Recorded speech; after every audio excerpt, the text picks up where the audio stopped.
behind the speaker. You know, and the speaker was like this. You can use the, I tried to zoom in a little on Sita Padi.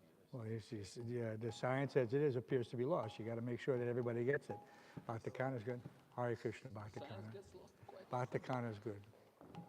We're looking forward to, you know, a long life for Bhakti-kana.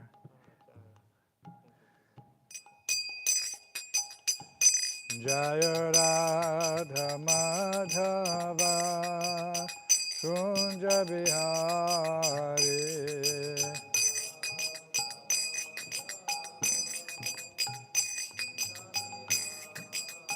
Jaya Radha Madhava Kunja Bihari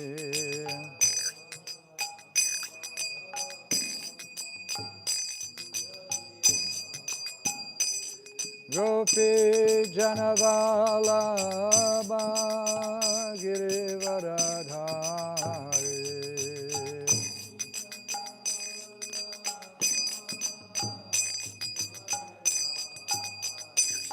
Gopi Janavalabha Girivaradhari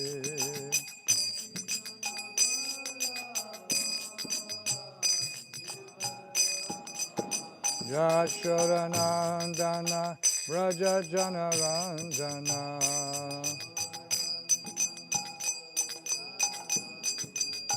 Yashodanandana Braja Janaranjana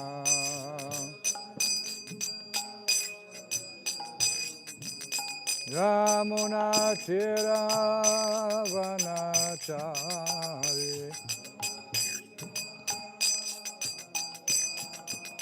Yamuna Tiravanachari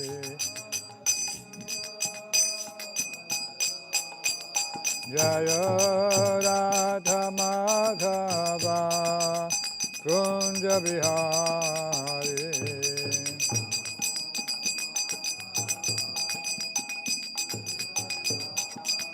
Jaya Radha Madhava Kunja Bihari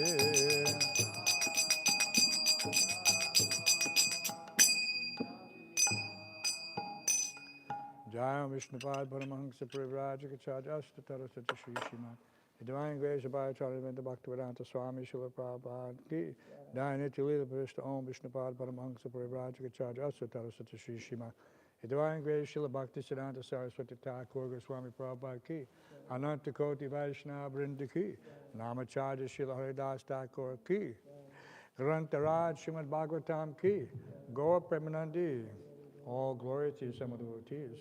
All glory to you, some of the devotees. All glory to you, some of the devotees. All glories to Sri Guru, Sri Gauranga, and Srila Prabhupada.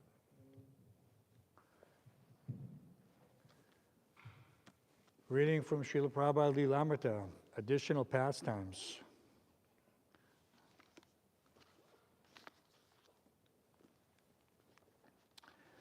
And we have the chapter titled Return to America. Jivananda, a disciple of Srila Prabhupada. After everybody left, I stayed behind to talk to him. And seeing me just kind of sitting there, he put me to work and made me clean up his room. I began to pick up the paper and stuff and throw away all the boxes. So afterwards, Prabhupada said, so you have some questions? And I said, yes, Swamiji. I would like to get married to Harsharani. He said, oh, who are you? I said, I'm Jivananda. He said, oh, you have been initiated. I said, yes. He said, by me? And I said, yes. He said, that's very nice. What do you do? I said, well, when I was in Santa Fe, I used to milk the cows. He said, that is very nice. We talked some more, and then I said, Swamiji, can I get married? He said, I will think about it. You can ask me again later. Chidananda. That evening, I went to his room to see him, as I felt he might be lonely. I went to his room to try to keep him company, but as soon as I got there, he started talking about Krishna. There were some Brijbasi posters of Krishna on the wall, and he would point to them and explain a little, saying, here is Krishna and Arjuna on the battlefield of Kurukshetra. That's that famous print in the corner of the wall there. He talked, and I didn't have a chance to say anything, but he just talked about the posters on the wall. I got the feeling that we had known each other from some other time, although this was the first time I was seeing him. Yet he seemed like an old friend. He was certainly magnanimous and cordial as he sat there and talked about Krishna. I felt that if he was an old friend, then maybe I would know this to be a fact someday. But my attention span was not very long. I really didn't know very much about the life of Krishna, so I left after a short period of time. Prabhupada had a small band of disciples in San Francisco, not more than 15, but they were becoming intensely attached to him, especially since his poignant departure and now his return into their midst. Each of them wanted to engage more in Prabhupada's personal service, although only his secretaries, Gaurasundar and Govindadasi, and his servant Upendra were allowed to be with him constantly. One of the devotees asked Prabhupada about feeling envy towards those devotees who seemed to be especially favored.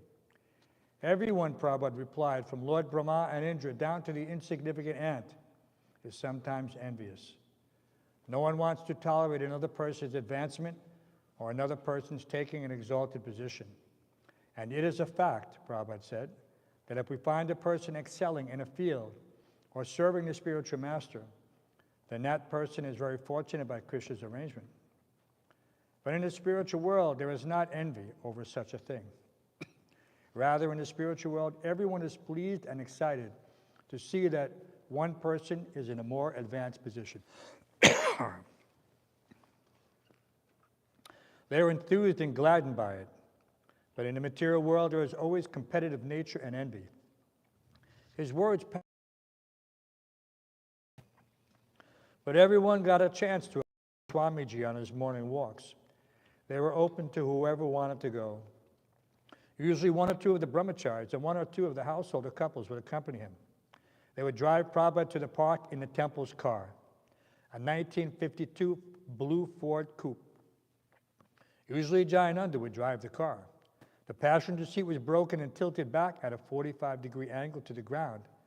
And although Prabhupada sat up straight, his chin held high, the seat slanted so much that he could only see out of the lowest part of the window.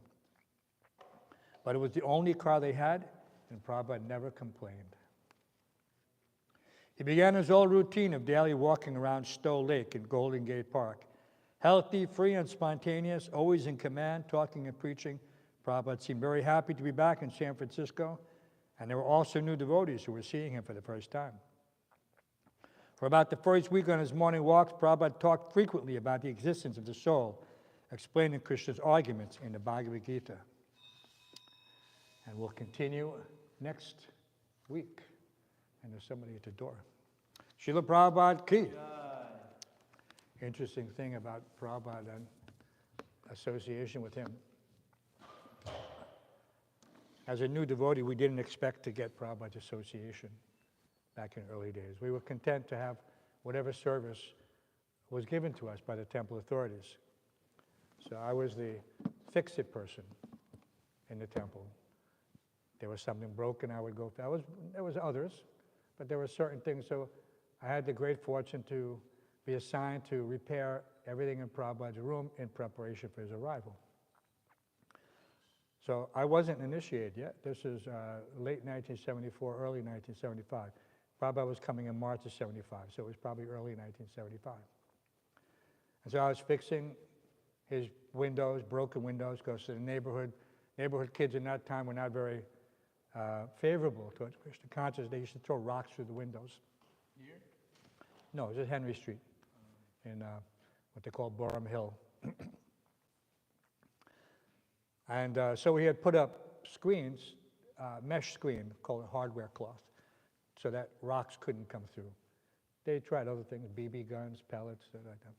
Anyway, I fixed all the windows, and that got straightened out. And then when Prabhupada came, there was always opportunity for service, if you were fortunate. And so somehow or other, because I was fixing the windows, I got assigned to clean Prabhupada's rooms. So the only time you cleaned Prabhupada's rooms when he was on the morning walk. So there was a certain exchange. Everybody wanted to go on the morning walk, but this service was in conflict. So I didn't really mind because from what I saw on the morning walks, only a few people could be right next to Prabhupada. Everybody else was trailing behind, and you couldn't hear anything. It was just, you were just chanting japa. So the real benefit, from my perspective, being a neophyte, young devotee, was that I got to clean Prabhupada's room. And in Prabhupada's room, you got so much mercy, Prabhupada's prasadam remnants, so many different things. So I felt much more intimately connected than if I was just trailing along on the morning walk and not really hearing anything or not really getting any association. Here I was in the room where Prabhupada was translating Śrimad Bhāgavatam, Chaitanya Charitamrita, that room that we have in the museum. That's Prabhupada's Henry Street room. So that was small perspective in that respect. And I also saw that other devotees, like Jayananda, always tried to make himself useful practically to Prabhupada, doing things practically, fixing things, driving Prabhupada, like that. He wasn't a flatterer. You know, a lot of tendencies sometimes is to just kind of like be a flatterer. So that's not a good position to be in. You want to be someone who's useful to the spiritual master. Welcome. So we're reading from the Śrimad Bhāgavatam, 3rd canto, chapter 29, text 33, and the chapter is entitled Explanation of Devotional Service. Okay, so we'll proceed as quickly as possible, and I'll chant the verse, and then we can repeat. Tasman Mayor Arpatesha, Tasman Mayor Arpatesha. We don't have that, huh? Tasman Mayor Arpatashesha, Mayor Partesha. If everyone has it on their phone, they could follow also. Kriyatatma Nirantaraha, Maya Pitatmana Pungso, Maya Pitatmanak Pungso, Mayi Sanyasta Karmanaha, Mayi Sanyasta Karmanaha. Good? Thank you, Bhakta Kana. It's a pleasure to have Bhakta Kana here to coordinate. Okay. Please chant.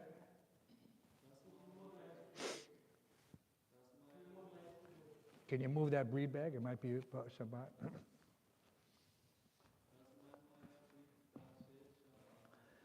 Tasman Mayarpatesha Kriyatatma Nirantaraha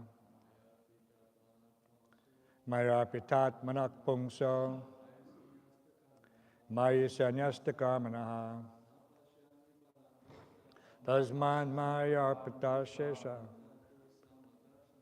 Kriyatatma Nirantaraha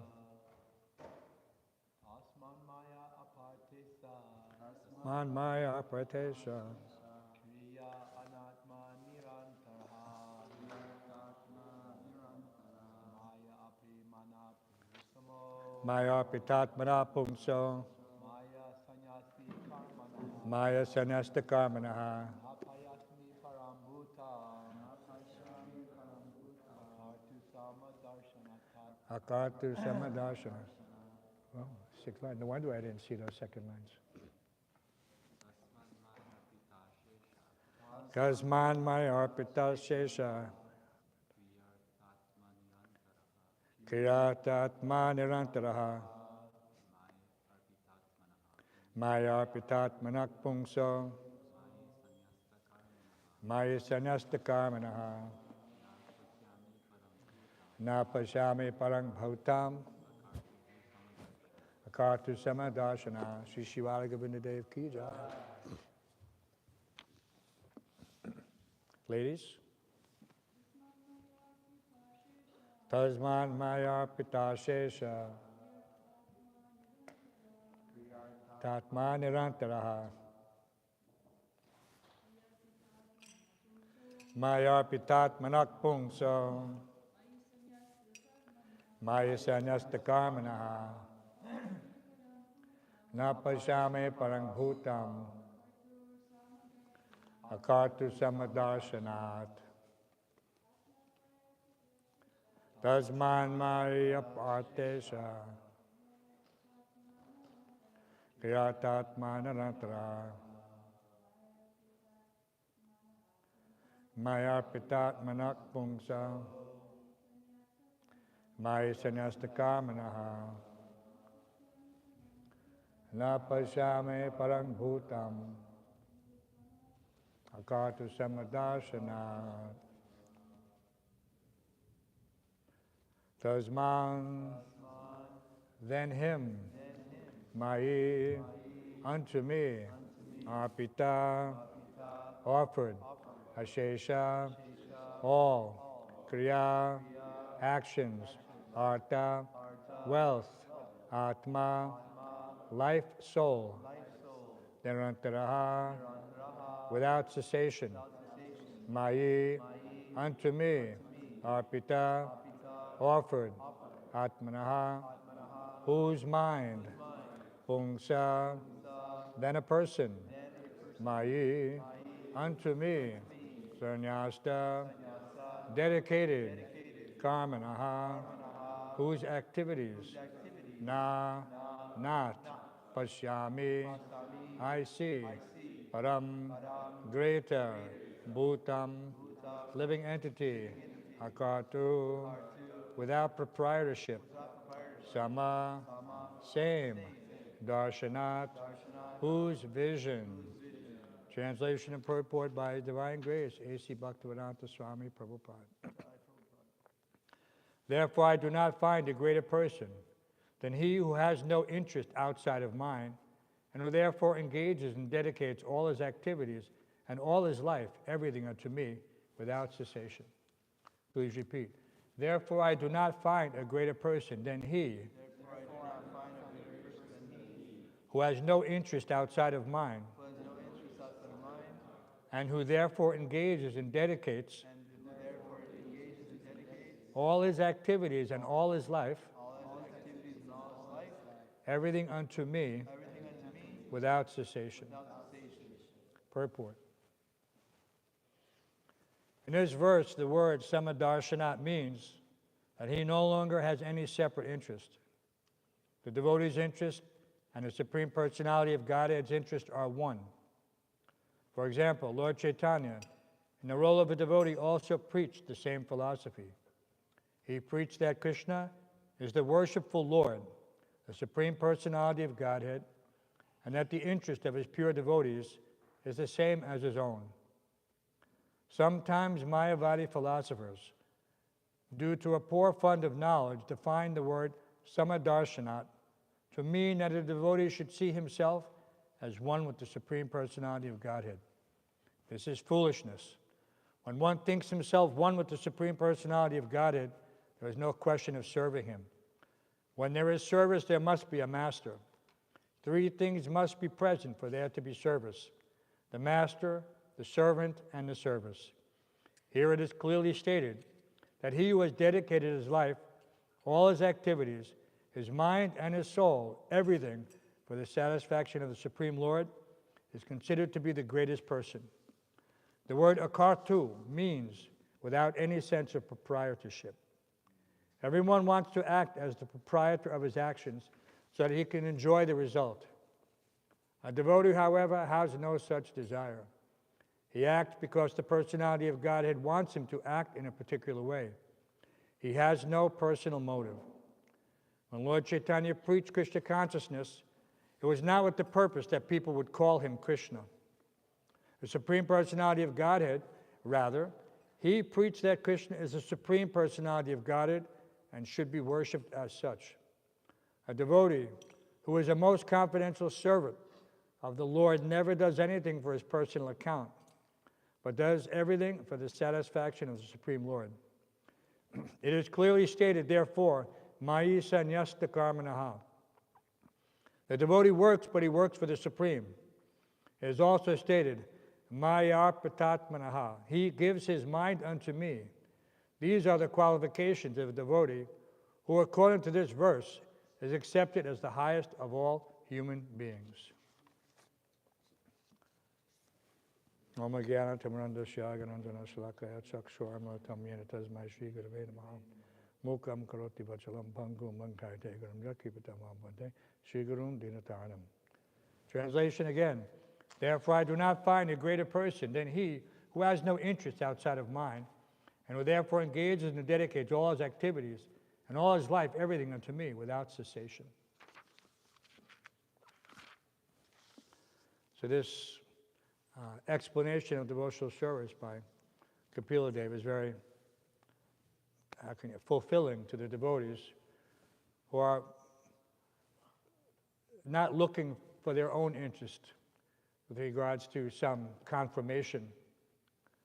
But yet this has that same effect, that such great sages as Kapila Deva and all of our Mahajans, they're giving us the benefit of their experiencing without having to go through the process of trial and error.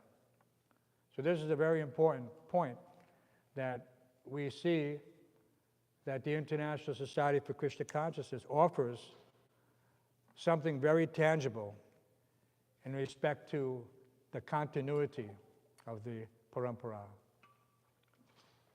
Other situations we see are somewhat haphazard, without having any devotional lineage. Many people try to present themselves as authority. It's just like when I was young, I was studying martial arts. You examine a dojo or a kwun based on the lineage. Who are the principals? Who are the teachers? You know, if you're coming in a direct line from one of those teachers, then your credentials have some value. Otherwise, if someone challenges you, what school are you in? And you say, well, I just made up my own school. Then you're what they call apasiddhanta.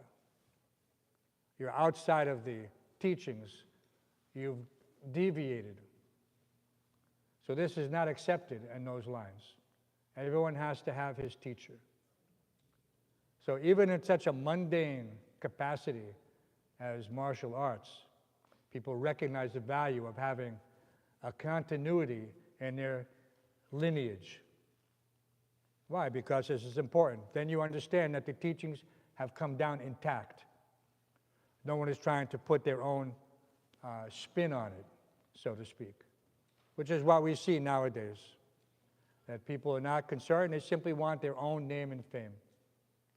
So this type of ego has adulterated most processes of religion. And everyone is trying to stand out as unique in his own right. This, what is that? Munim. In Sanskrit, the word munim, it has multiple meanings. But in one sense, the muni, the sage, he is not considered to have his unique qualifications unless he is creating his own dissertation, his own thesis, his own conclusions. And then he has his own school. And then he sells his school. Many places in Vrindavan are like that. Everybody has their own, what do they call, signboard. So many. You see these people and they're just, anyway, it's a caricature of devotional integrity to see some of these individuals who have no guru, so to speak, and if they had a guru, he was only used in order to make it a formality that, yes, I have a guru. One time, Prabhupada, when he was taking a bath in the Ganges with the devotees, at that time the Ganges was not so far away. You could walk there very comfortably, across the fields and down.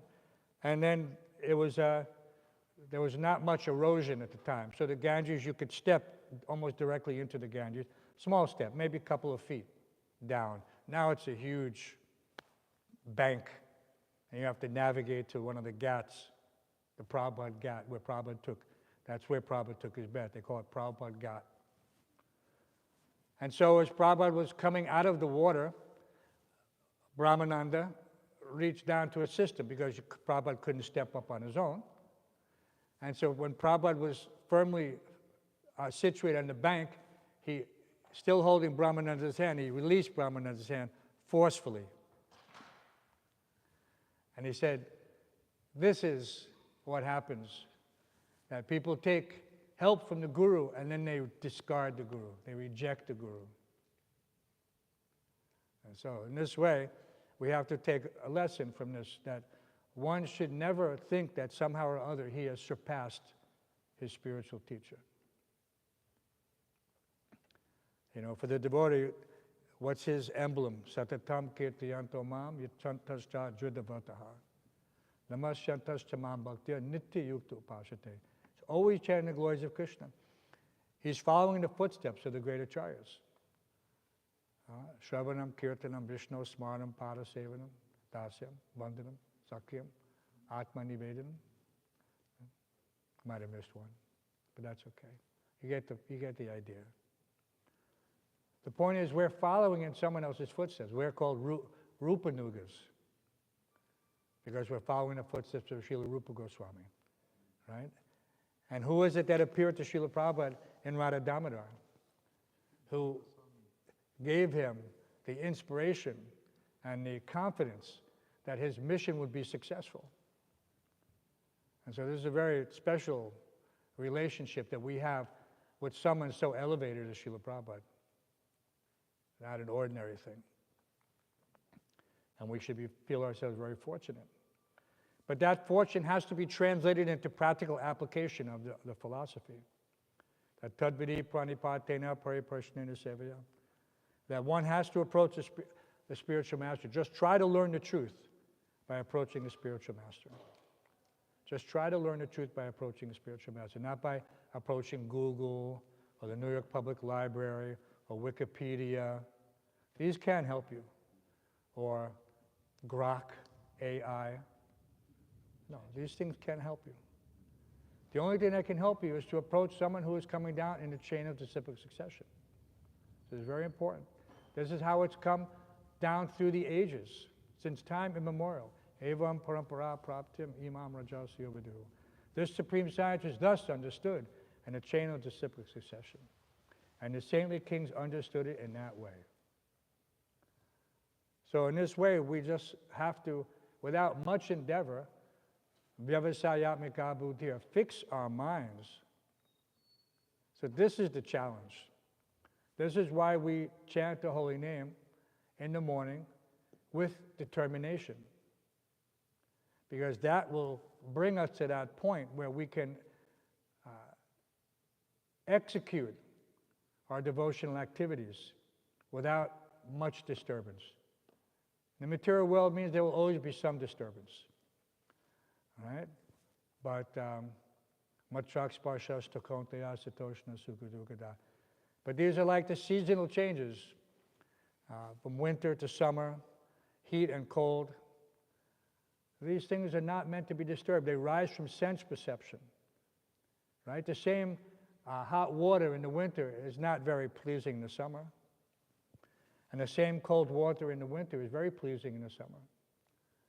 So what's changed? It's not the water that's changed, but my sense perception, according to the circumstances. I'm seeing things, I'm feeling things. So one has to learn to tolerate these things without being disturbed. And so in the material world, what's the greatest disturbance is this distraction from our devotional path. Through so many agencies. We have so many knowledge-acquiring senses, so many working senses. They're always active. Whether we're even in dreams, these senses are not dormant. And so we're being influenced by them continuously. But by the mercy of the holy name, we get a chance to focus. The holy name alone can render all benedictions. But we have to accept that. We have to feel that with our heart, not just theoretically. And sometimes in order to do so, Krishna will put us in a very trying situation to see if we depend on him or do we depend on some other material whatever you want to call it, conception, misconception. Naham prakasha sarvasya yoga maya samanvata. Krishna is not obliged to reveal himself to us. He's always covered over for those who have no devotional attitude. So if we want to appreciate where we are at any given time in spiritual life, just that we have to look carefully, what is my connection within the society, within the framework of our relationships with our God brothers and God sisters? How am I relating to them? How am I relating to my spiritual master? How am I relating to the Supreme Personality of God, Radha Govinda? These things are a reflection of our standing in spiritual life. If I'm not very enthusiastic to come to Mangalarti, if I'm not very enthusiastic to chant japa, if I'm not very enthusiastic to come to the Guru Puja, or to do any of my assigned services, then there's obviously some disconnect. Or if I'm attached to one thing, but I see things without the samadarshana, the equal vision. Right? If I'm trying to understand Vidya Vinaya Sampanya Brahma Gavani Hasti, how that the spirit soul is in every living entity, whether it's the human being, the cow, the elephant, the dog eater, then I need to be able to understand and apply the philosophy in every other aspect where such a conclusion must be applied. So this equal vision, the samadarshana, has to be developed. You know, so this, and that, how is that developed? It is only developed by acting equally in all circumstances in relationship to devotional service. Everything finds its ultimate resting place when we're engaged in devotional service with that mentality that this is everything that I'm being engaged in will give me the necessary satisfaction and conclusion in order to continue to the next level of spiritual life. You know, we have very nice facility, Ado, Shraddha, Tata, Sadhu, Sangana, Bhajana, Kriya. But Ado, Shraddha, Tata, Sadhu, Sangha, these first two things must be emphasized initially before one can progress. So faith and association. Srila Bhaktisiddhanta was very careful. He always stressed that this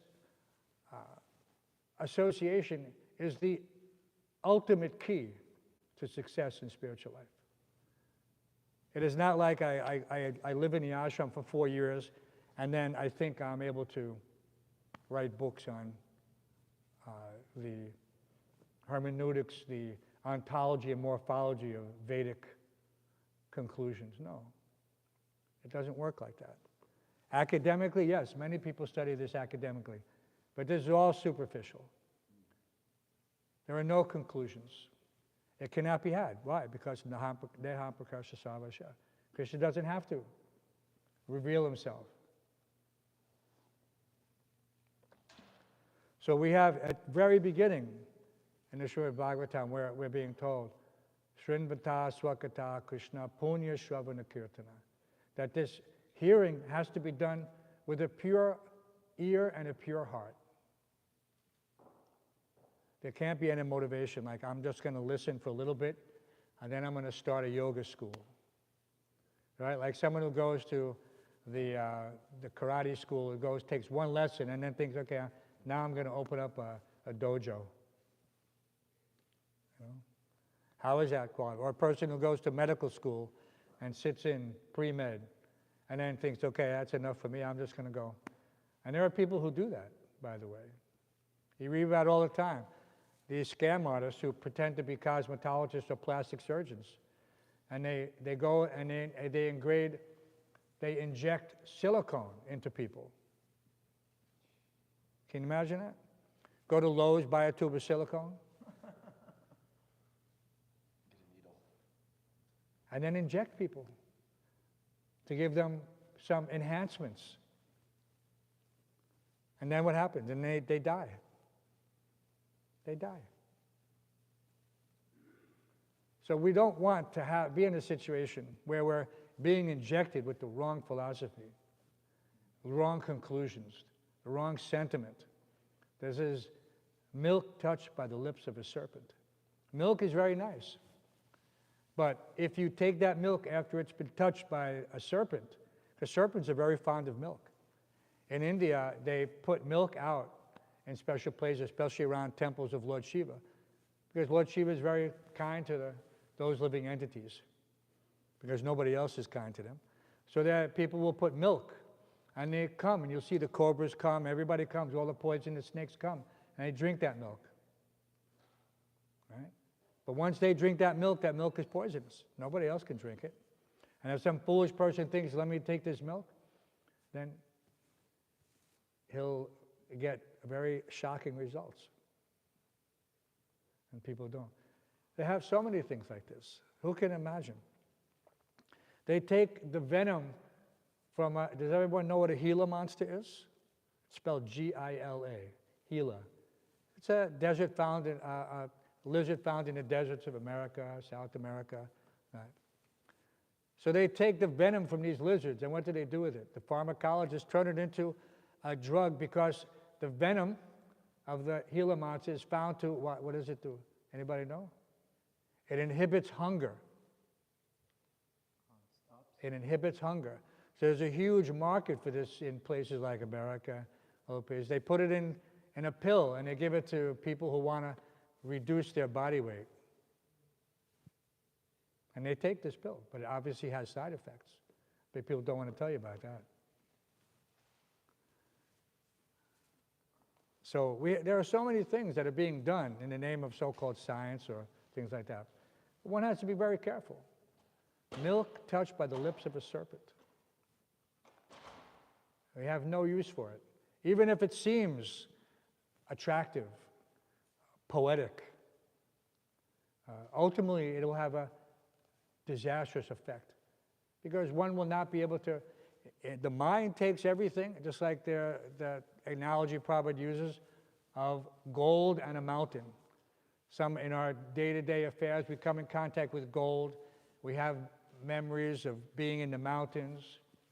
And in a dream, somehow or other, these things become amalgamated, and you dream of a golden mountain, or anything like that. So when you're hearing so many things from different sources, they tend to merge. Where was this concluded? Where did I hear that from? Was that from Prabhupada's books or someone else's books? Where did that come from? And then I end up repeating it. So then I'm actually becoming that serpent. You know, because I haven't been faithful to the lineage that I am inducted into. Right? You couldn't do that if you were a karate school. You couldn't say, well, I'm going to take a little bit of this, a little bit of that. Because there's no longer that original line then. People will reject you. They say, no, I want the real thing. You know, so there are many analogies we could use in that regard. But this one is very important for devotees to understand. We have our line. And we have the conclusions, like Prabhupada gave us certain things we can read. And we should be very careful when we're doing that. It's not so much the material, but the tendency for some people to have their own purports mixed in there. And then you have to remember that, okay, now whose purport am I giving to the devotees? And gradually there's adulteration. Because I don't know where I can't remember, I can't distinguish, I can't separate. And someone say, well, I read it. I know I read it somewhere. I read it somewhere. So we have and we can say this from Srila Bhaktisiddhanta, that he said that when we stick to the Siddhanta that is coming down from our spiritual preceptors, that is sufficient for us. We don't need to engage in any other things. We don't have to go out and we're already getting the distilled essence. Why is it that Bhagavad Gita became so popular after Srila Prabhupada arrived in America? Bhagavad Gita has been around for thousands of years, and in English for hundreds of years. So why didn't it have any effect? So many people translated it. So many people in India, so many people in Germany, so many people in Europe, so many people in England. So many translations of Bhagavad Gita were there. I read a translation. Didn't have any effect on me. It was very nice. Poetry. Seemed very nice. Had some things, what do they say? What is the misconceptions that they present? That, the Pandavas represent the five senses, or the horses of the chariot represent the knowledge of God. Yeah, so many weird things that they're saying.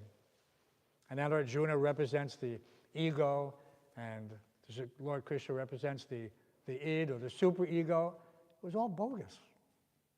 It was totally bogus. So we have to be very careful. Some things may not be so easy to see, as incongruous as those points were that they're trying to present. Taking everything as an analogy. Why? Because they don't want to imply the divinity of Krishna. They want to be able to say, no, the divinity is within you. You're God. And so they can't attribute when Krishna says, Man mana bhava mad bhakto. They don't want to accept that this is Krishna speaking. Aham sabhasya prabhavo, that this is Krishna. They want to say, no, it means the spirit within you, the spirit within all of us. No, it's all bogus. They want to deny that God is a person. In other words, they want to actually make God less than us. I say, no, we don't want to do that. We want to say He is everything. Well, how is that superior to the individuality of the living entity, this homogeneous existence, without any hands, without any legs, without any senses, without any way to, express emotion? God is just particles of energy? No. So we have to be very careful about how we choose our sources of information. And then you can think, what is the loss? If we just had Prabhupada's Bhagavad Gita, Śrimad Bhāgavatam, Nectar of Devotion, Nectar of Instruction, Sri Ishapanishad, teachings of Lord Chaitanya, Krishna book, what would be the loss? If there were no other books available to us, nothing else would be translated. Prabhupada said that would be sufficient to go back home, back to Godhead. So isn't that the goal? Isn't that the goal? Unless there's another goal. Is the goal to become somebody, a great orator, to present the philosophy to, some wide audience, to become a renowned speaker? Is that the goal? No. Prabhupada was a humble servant of his spiritual master. We can say conclusively that there was no one else at that time qualified to do what Prabhupada did. He'll say the otherwise out of his humility. But you have to judge a thing by its result. Everyone, what do they say? That success has many mothers. Right? Once a person has success, they say, oh yeah, I could have done that. I could have done that. Truth be told, everyone was waiting for Srila Prabhupada to fail. So little story. This is very interesting. I've told it before, but it's instructive. Is that when we went to India after Prabhupada entered Samadhi, this is directly after Prabhupada left the Samadhi. So we had traveled, I had spoken about this is all part of that same tour we went on, all the Sankirtan devotees, all the temple devotees. We stayed back to allow the senior devotees at the time to go and be with Prabhupada. So we went to Vrindavan, we paid our obeisances to the Samadhi, and then we went from there to Mayapur. We were going on the tour from Jagannath Puri to Bhubaneswar to Ramuna, like that. with Gaur Govinda Maharaj and Bhagavad Prabhu. So we get to Jagannath Puri, and in those days, Vaishnav calendar, it's not like we had any devices. We're traveling, we don't even know what date is. We go in to pay our obeisances to the birthplace of Srila Bhaktisiddhanta Saraswati Thakur, which is now under the control of the Jagannath Temple. And so, well, it's actually under the control of the Gaudiya Math, but in conjunction. And so it's the Gaudiya Math still control, and that used to be the resident of Bhaktivinoda Thakur when he was the district magistrate, which is the big post, controls the entire district. And there's a birthing hut that is the birthplace. The birth does not take place in the main house. It's not considered clean. And so at the time of the birth, the doula, the ammas, the midwives, and the prospective mother, they all go to a small little place where they can concentrate on giving the mother all the support she needs and being in a safe and secure place. So that birthplace is there, and it's revered, and obviously we go there and we pay our respects. So the house is a big house because it used to be the DM is a big post. And so a very elaborate house, and it's got a big wall around it, it's got a big gate, and it has an anteroom where guests could wait before they would enter into the main courtyard. So we were going in to pay our obeisances, and we saw that the doors were closed, and that there was a crowd waiting in this anteroom, which is dark, it's not lit. It's kind of, so you have to wait a few minutes, get your eyes adjusted from coming from the bright sun of Orissa. And then we could see that there are so many senior devotees, godbrothers of Srila Prabhupada, disciples of Srila Prabhupada's godbrothers, and so we all paid our obeisances, and we got up. And then one devotee there, at the time we didn't know who it was, he said, "Just see who has come." And that's not always a good thing, being pointed out like you're somebody special or unique, Westerners were not very much welcomed at that time in places like Orissa or in Jagannath Puri, and unless you were a tourist and buying some nonsense drugs or something, or spending money. And so that person kept saying, "Just see who has come, just see." And he's not looking at us though, he's looking at all the other devotees who are assembled there. And then he turned to us and he said, "Do you know what they called your spiritual master?" And we're like, uh-oh, this could be a problem. And he looked at us again, "Do you know what they called your spiritual master?" And we didn't respond because what are we going to say? They called him a useless grahasta. And all these other sannyasis and godbrothers of Srila Prabhupada are standing there. Who was this one brave soul who spoke like that? Anybody know? Krishnadas Babaji Maharaj. And then he turned around and he looked at them again and he said, "Just see, who is useless now?" Who is useless now? Because Prabhupada did it. He did what Srila Bhaktisiddhanta asked. And this was on Srila Bhaktisiddhanta's appearance day that we had just shown up there. And that's why there was such a big gathering. And all these sannyasi heads fell down in shame. Because they knew the truth. That Srila Prabhupada had done what they could not. Or would not. Or did not. You can phrase it any way you want. But Prabhupada had gone out and preached, and here is this wave of Westerners coming to India. So this is something that we should try to appreciate, the essence of this. That there's no loss to be faithful and chaste to the spiritual master. It's not a sign of weakness. Someone says, "Oh, but you don't know this, or you haven't read this, or you don't know." These are bogus arguments. It means somebody's trying to tell you that he knows more than you. Yeah, what is the point?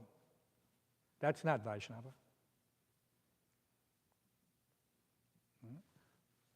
So we should always be satisfied in our situation. Should never be thinking, I have to do more. Like the devotee in Mayapur who was very close to Prabhupada, who was a Sanskrit editor, and who had studied so many books, and in the course of his service he had to read purports of, Baladev Vijayaprasad or, Vishwanath Chakravarti Thakur. So they all had to read it because they were doing this work for Prabhupada. But what was his conclusion? What did he do? He came to Prabhupada, he said, Prabhupada, there's no bhajan here. No bhajan. And he asked Prabhupada's blessings to find another spiritual master. A very famous example. And Prabhupada gave this example from the Vyasa-san in Mayapur. So this is not something that he just shared with a few people. No, this is for all time and all circumstances. But still there's a tendency. If one wants to keep something to himself, that's one thing. But he has to be very careful how he speaks in the association of devotees. His conclusion should be exactly the same as his spiritual masters. Not different, not anything different. Otherwise, there's a risk. Right? There's there's quite a few analogies, but it's like when they used to have that game when parties were innocent, you would whisper something to someone's ear and it would go around the room and see how it was contorted by the time it got around to the last person. Chinese whispers. What's that? Chinese whispers. As we call Well, yeah, so like that. But so you can see that this type of situation is what happens. I heard it. I heard it from where? I heard it from who? When someone, like if you're a reporter or an investigator, just imagine if I went back to a client and said, well, this is my conclusion. And he said, well, where's your evidence? Well, I don't have any evidence. I just heard it from this person or that person. No. Secondhand knowledge is never accepted as evidence. It has to be firsthand. Has to be something that you have direct experience of. Right? That's like in the 9th chapter of the Bhagavad Gita. It says, Pratyaksha Bhagamam Dhamyam. This is the perfection of religion. Why? Because it gives direct perception of the self by realization. So you can have conclusions. There's no problem. But just like we use the same analogy in psychology, Psychology 101, right? Psych 101. You go to college, what's the first thing they tell you? Because you have to understand how to filter out certain anomalies. So they tell you G-I-G-O, so you can remember when you take the exam. G-I-G-O. That means garbage in, garbage out. Garbage in, garbage out. So if you're putting garbage in, the only thing that's going to come out is garbage. So you have to make sure of your source. So we're very fortunate to have that source. Evam parampara praptim. Many other people's conclusions are also shaped by their experiences. So we just want to make sure that the explanation of devotional service coming down to the disciplic succession from Kapila Dev, that we are loyal servants to this conclusion. That we are loyal servants. And that we're here for the welfare of all. Dharma projita kaita votra, paramo nimratsaram satam. We're not here to propagate any cheating religion. We're here to give everything exactly as it is. Why did Prabhupada say Bhagavad Gita as it is? So we should be very careful that, there's no loss for us. Who are we? I can give some explanation. What's the value?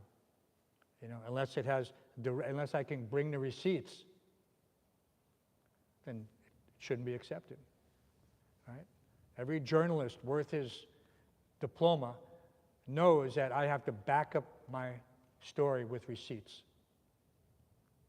I have to have sources, not just hearsay. I have insider information. Okay, so get the evidence.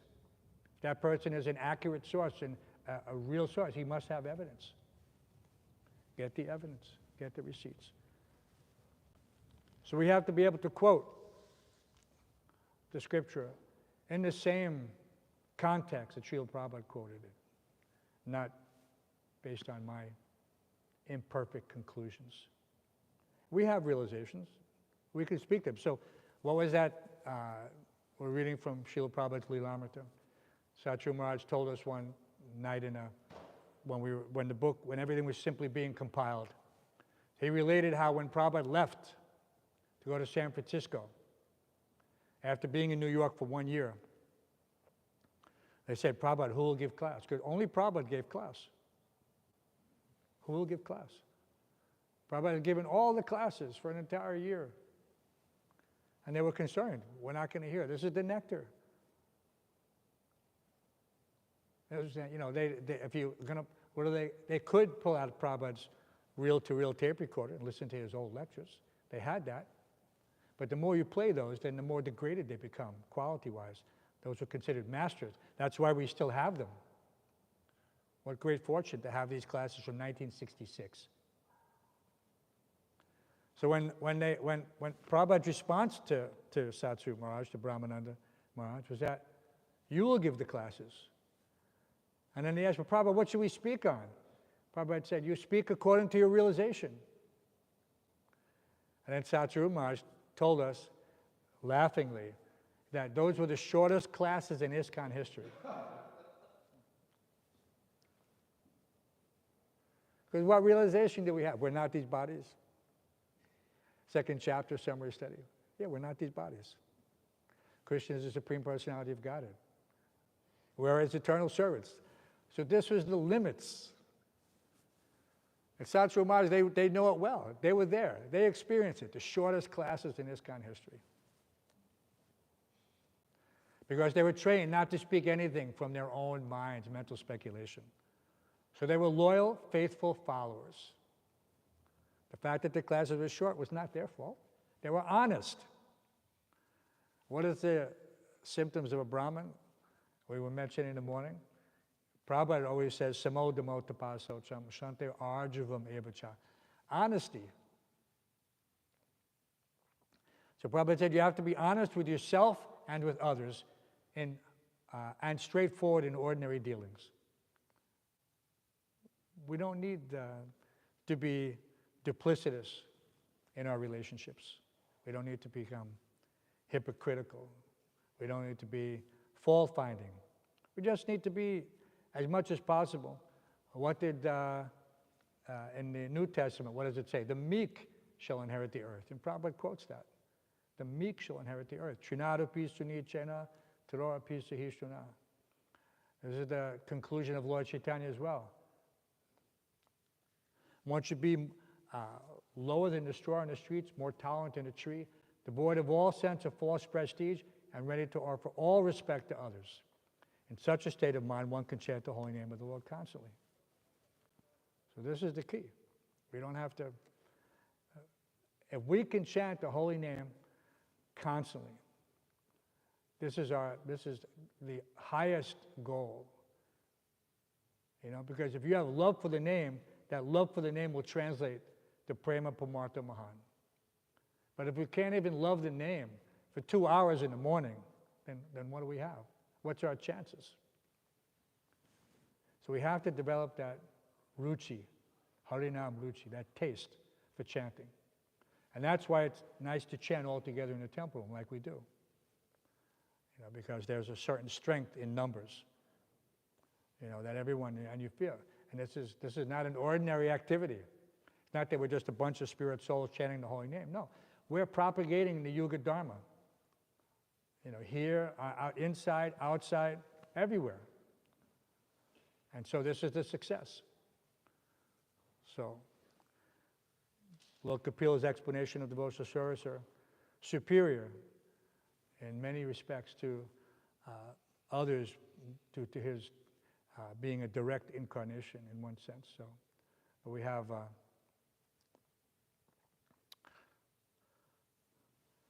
and that we have these things by the grace of his divine grace, by the mercy of his divine grace, A.C. Bhaktivedanta Swami Prabhupada.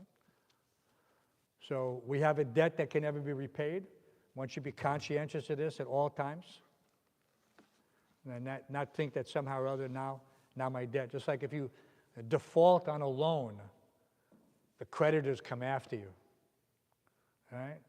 They send you 1 million different letters proclaiming that, we're going to come after your assets, you need to contact us right away. Now that's not the case with us. But internally, we have to have a sense that our obligation, that this debt must be repaid. And if it's not repaid in this lifetime, then hopefully I can do it in another lifetime. So now it's time for honoring Krishna Prasadam, that sumptuous breakfast that everyone is eagerly awaiting, as much as they're awaiting the holy name. The bliss for which we are always anxious, satisfy our senses. Mahaprasadam Govinde, Nama Brahmani Vaishnava. So, Śrimad Bhāgavatam ki, Srila Prabhupada ki, Shri Shri Radha Govindadev ki. All glories to all the devotees of the Lord. Thank you very much. You're welcome very much. You're welcome very much.